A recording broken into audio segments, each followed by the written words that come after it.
Hello. विद्यार्थी मित्रांनो, तर आपण आजच्या या कीर्तनाची सुरुवात विठ्ठल पंथाने करणार आहोत. विठ्ठल विठ्ठल विठ्ठल विठ्ठल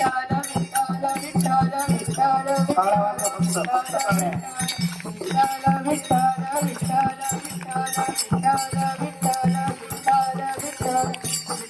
विठ्ठल विठ्ठल विठ्ठल विठ्ठल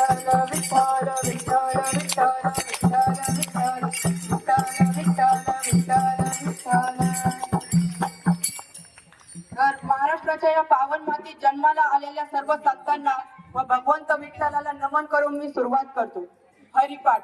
सुंदर ते ध्यान उभे विटेवरी, करकटावरी ठेवून या. तुळशी हार गळा कासे पितांबर, कस्तुरी लल्लट हेची बाण. मकर कुंडले तळपती श्रवणी, घंटी कौस्तु भामिनी विराजित. तुका म्हणे माझे हेची सर्व सुख, पाहिन श्रीमुख आवडीने.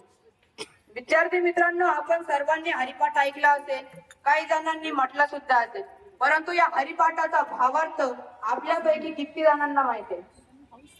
काही असो, वेळेच्या अभावाने आपण संपूर्ण हरिपाठाचा भावार्थ मी तुम्हाला सांगू शकत नाही, परंतु मी तुम्हाला आज हरिपाठातील एका अभंगाशी परिचित करून देणार आहे. हरिपाठ कीर्ती मुखे जरी गाय, पवित्रची होय देह त्याचा. म्हणजे काय रे? तर हरिपाठ ज्या ठिकाणी भगवंताची कीर्ती गायली जाते. आता हे लोक म्हणते मधूनच कीर्ती कुठून आली?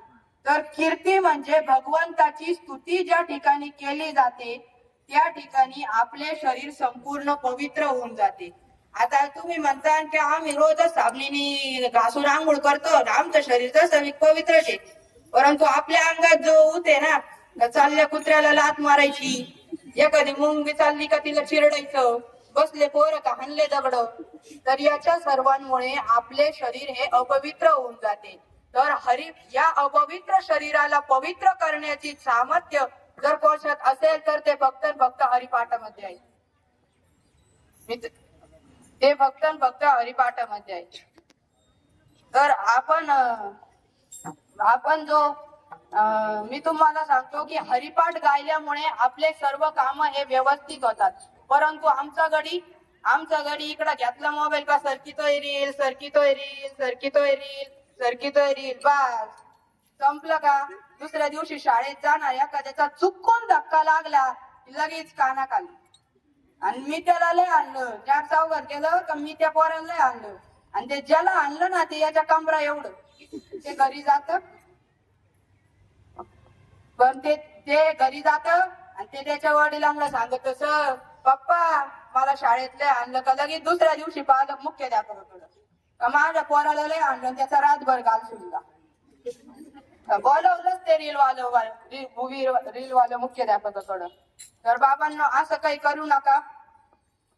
तर परत आपण भजन घेणार आहोत. विठ्ठल विठ्ठल विठ्ठल विठ्ठल विठ्ठल विठ्ठल विठ्ठल विठ्ठल विठ्ठल विठ्ठल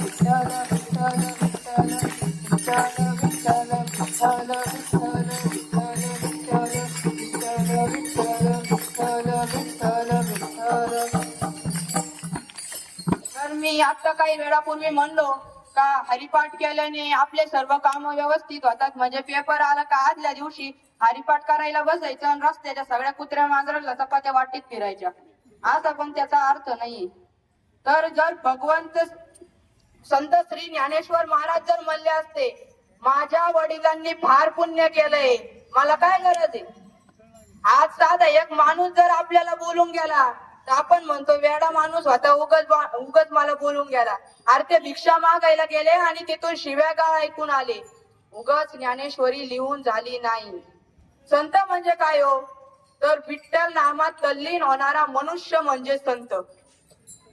एकदा एक संत कुंभार होते. ते खाली चिखल तुडवीत असताना एक लहानसं लेकरू त्या चिखलामध्ये आलं. ते लेकरू पायाने तुडवलं गेलं, त्या लेकराचा त्या ठिकाणी बळी गेला. ज्या वेळेस कळालं की माझ्याकडून हे एक लहानसं निष्पाप बाण मारलं गेलं, संत रडायला लागले, हे भगवंत विठ्ठला, हे तू काय केलंस? माझ्या हातून हे तू कोणतं पाप घडवलंस? इकडं संत रडतायत, बाहेर अंगणात मुलाचा खेळायचा आवाज येतोय. ही जादू, ही किमया जर कुणामध्ये असेल तर ती फक्त आणि फक्त विठ्ठलामध्ये आहे. अशा या महाराष्ट्राच्या पावन मातीत जन्माला आलेल्या सर्व संतांना व भगवंत श्री परमेश्वर विठ्ठलाला नमन करून मी येथे थांबतो. धन्यवाद.